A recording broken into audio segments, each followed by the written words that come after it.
First புரிஞ்சுக்கோங்க, மாநகராட்சி பொறுத்த வரைக்கும் அந்த பகுதியில் இருக்கக்கூடிய நம்ம வந்து செலக்டட் ஸ்டூடெண்ட்ஸை படிக்கிறது இல்லை. நம்ம ஒவ்வொரு பள்ளியில் நீங்கள் பாருங்கள், அட்மிஷனுக்கு எவ்வளோ சங்கடப்பட்டு பீப்புள் கிடைக்கிறது. மாநகராட்சியில் யார் வந்தாலும் அட்மிஷன் கொடுக்கும் பொழுது அதில் இந்த இம்ப்ரூவ்மெண்ட்ஸ் வந்து டெஃபினட்டாக இன்னும் சிறப்பாக பண்ணணுங்கிறது மாற்றுக்கிறதே கிடையாது. அதுக்கு டெஃபினட்டாக மாநகராட்சி இன்னும் ஸ்டெப்ஸ் எடுத்து அதில் ஃபோக்கஸ் இப்போ வந்திருக்கு, அனலைஸ் பண்ணிகிட்ருக்கோம். இன்னும் 87% அடுத்ததில் 90% இல்லையா, அடுத்த படிப்படியாக 100% கொண்டு வரதுக்கு என்ன ஸ்டெப் எடுப்போம், முறையான கூடுதல் கவனம் எப்படி செலுத்துவோம்னு சொல்லி ஏற்கனவே பல்வேறு வழிகாட்டு நெறிமுறைகள் கல்வித்துறையில் இருந்தால் கூட மற்ற அரசு பள்ளிகளுக்கு இணையாகவோ தனியார் பள்ளியோட மிஞ்சும் அளவில் கொண்டு வரதுக்கு ஸ்டெப்ஸ் எடுப்போம். இந்த சிறுமியை பொறுத்த வரைக்கும் உங்களுக்கு ஏற்கனவே தெரியுங்க, அது பெரிய ஒரு அன்ஃபார்ச்சுனேட் இன்சிடெண்ட். இந்த ஃபெராஷியஸ் நாய் வந்து ஒரு சிறுமியை சுனேக்ஷா என்ற வந்து 5 வயசு பெண்ணை வந்து நம்ம கார்ப்பரேஷன் பார்க்கில் வந்து அவங்க பக்கத்தில் புகழேந்தி தனலட்சுமி குடும்பத்தினரோட ராக்கஃபெல்லர் நாய் வந்து கடித்த விவரம் தெரியும். அது அப்போலோ மருத்துவமனையில், தனியார் மருத்துவமனையில் ட்ரீட்மெண்ட்டில் இருக்குது. ராட்வீலர் நாய் தான் தெரிஞ்ச வெட்டினரி டாக்டர். ராட்வீலர் நாய் தானே, ராட்வீலர் நாய். ஸோ இட்ஸ் ரொம்ப அன்ஃபார்ச்சுனேட் இன்சிடென்ட்ங்க. நான் ரிப்பீட்டடாக பெட் ஓனர்ஸ்க்கு எங்களுக்கு தெரிந்தவரை இப்போ அந்த ஓனரோட வீடு பூட்டியிருக்கிறதுனால எங்களால் டீட்டெயில் என்கொயரி பண்ண முடியல. அவங்க ஐ திங்க் மதுரை ஷிஃப்டாக போகும்போது கதவு திறந்துருந்ததாக சொன்னாங்க. அவங்களுக்கு பெட் லைசன்ஸ் இல்லை. ஸோ அதுக்கு செப்பரேட்டாக அதை ஏன் அவங்க பெட் லைசன்ஸ் வாங்கலன்னு சொல்லுவோம். உங்களுக்கு அங்கே தெரியுங்க, இந்த தோசு இனோ ஃபிலா பிரசிலோ அமெரிக்கன் புல்டாக் மாதிரி ஒரு 23 வகையான இதை வெறி தன்மை உள்ள நாய்களை வந்து ஒன்றிய அரசு ஒரு ஸ்டேஜில் பேன் பண்ணாங்க. பட் பல்வேறு உயர் நீதிமன்றத்தில் பல்வேறு காரணங்களால் அந்த தடை அதற்கு இன்டரிம் ஸ்டே கொடுத்துருக்காங்க. நம்ம including if I remember correctly Chennai, Karnataka, Delhi போன்ற உயர்நீதிமன்றத்தில் தற்காலிக இடைநீக்க தடை அதில் ப்ரோசஸ்லையோ ஏதோ. ஸோ அதுக்கு டீட்டெயிலாக நம்ம கால்நடை துறையோடு சேர்ந்து we will take steps. But என்னோட ரிப்பீட்டட் ரிக்வெஸ்ட் என்னென்னா, பர்டிகுலர்லி பெட் லவர்ஸ், அதே மாதிரி ஸ்ட்ரே கேட்டல் மெனாஸ், இப்போ கூட எங்களுக்கு நுங்கம்பாக்கத்துலேருந்து ஸ்ட்ரே கேட்டல் மெனாஸ் இருக்குது. பட் தற்பொழுது உள்ள சட்டங்கள், அனிமல் வெல்ஃபேர் ரூல்ஸு, அது உச்சநீதிமன்றத்துக்கு உறுதி செய்யப்பட்ட சில பொசிஷன்ஸ் வந்து இன்க்ளூடிங் தெருவில் தெரியும் நாய்களுக்கு நம்ம ஃபீடிங் கூட தடுக்க முடியாது, இல்லைன்னா கடுங்காவல் தண்டனை உறுதி செய்யப்பட்டால்.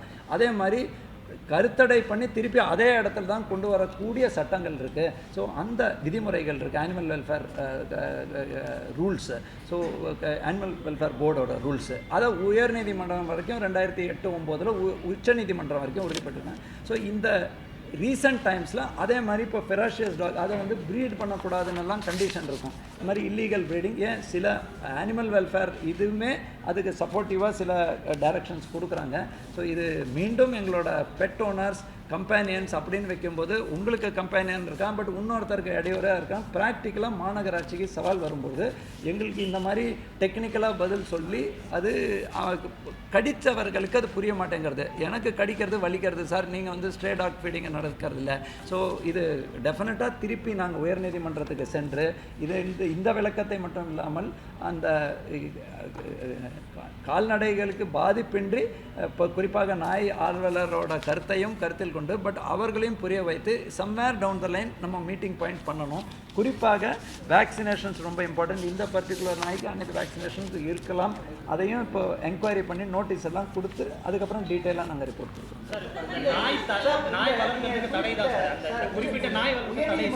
தடை இல்லைங்க, தடை வந்து அந்த இடைக்கால இடைக்காலத்தை ஸ்டே பண்ணிட்டாங்க. இது மாதிரி எத்தனை பேர் வளர்க்குறாங்க சார், நம்ம மானிட்டர் பண்ணியிருக்கோமா சார்? நீங்கள் ஆமாம் 23 டிஃப்ரெண்ட் மானிட்டர் பண்ணுறோமா? இப்போ ஆஸ் ஆன் டேட் லைசன்சிங்கிறது மேண்டேட்ரிங்க. பட் இப்போது இதை பேன் பண்ணி நம்மளோட சென்ட்ரல் கவர்மெண்ட் அந்த ஆர்டர் கொடுத்து மார்ச் மாதத்துலேயே அதை கோர்ட்டில் கொண்டு போய் அதற்கு வந்து இடைக்கால தடை 3 உயர் நீதிமன்றத்தில் கொடுத்துருக்காங்க. ஸோ லாஸ்ட்டு என்னோட மெமரியில் அது டெஃபினட்டாக அந்த இதை நம்ம மாநகராட்சி பொறுத்த வரைக்கும் எந்த பெட்டை வளர்க்கணுன்னாலும் நீங்கள் லைசன்ஸ் வாங்கணுங்கிற அந்த ஆங்கிளில் இவங்களுக்கு டெஃபினட்டாக நோட்டீஸ் வழங்கப்படும். டாக்டர் கமாலுதீன் அவங்க லைசன்ஸ் வாங்கலை இல்லையா, லைசன்ஸ் இல்லை.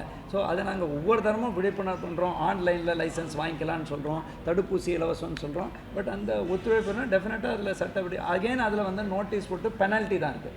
அதை நாங்கள் பிடித்து எடுக்க முடியாது. இப்போ நாங்கள் 150 நாய் ஒரு இடத்துலேருந்து பிடித்து ஒரு எடுத்த கேஸில் கூட எங்கள் மேலே பல சோஷியல் மீடியாவில் அவதூறாக சொல்கிறாங்க நாய் ஆர்வலர்கள். அது கூட ஒரு நீங்களே பார்த்துருப்பீங்க சோஷியல் மீடியாவில். ஸோ இது ஒரு பொதுமக்களோட சவால்கள். டெஃபினட்டாக நீதிமன்றத்துலேயும் இதை கொண்டு சென்று இந்த மாதிரி சவால்களுக்கு ஒரு மாநகராட்சி மாதிரி சிவிக் அத்தாரிட்டிஸ் பதில் செலுத்த வேண்டிய கட்டாயத்தில் இருக்கும் பொழுது அதில் எப்படி முன்னாடி கொண்டு போகலான்னு பண்ணுவோம். இதை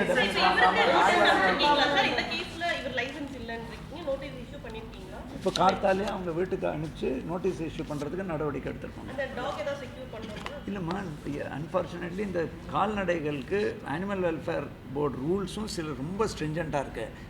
பொதுமக்களுக்கு நாங்கள் பொது அறிவுக்கு அது டக்குன்னு நம்மளால் காமன் சென்ஸில் புரியாது. ஏன் இவ்வளோ சுற்றி பேசுகிறாங்க, இதை பிடிச்சி இது பண்ண வேண்டியதானே. பிடித்தால் அதே இடத்துல நாங்கள் திருப்பி கருத்தடை பண்ணி விடலைன்னா அதற்கு தண்டனை. அதே மாதிரி இம்மீடியட்டாக எங்களுக்கு நோட்டீஸ் கொடுக்குறாங்க. ஸோ அந்த மாதிரி சில சிக்கல்களுக்கு இந்த சட்ட சிக்கல் அனைத்தையும் நம்ம கவர்மெண்ட்டுக்கும் கொண்டு சென்று உயர்நீதிமன்ற கவனத்துக்கும் கொண்டு ஒரு தீர்வு காணப்படும். பாதகம் செய்பவரை கண்டால் நாம் பயங்கொள்ளலாகாது பாப்பா, மோதி மிதித்து விடு பாப்பா, அவர் முகத்தில் உமிழ்ந்து விடு பாப்பா. அண்மை செய்திகளை உடனுக்குடன் தெரிந்து கொள்ள இணைந்திருங்கள் இயம்நாடு தொலைக்காட்சியுடன்.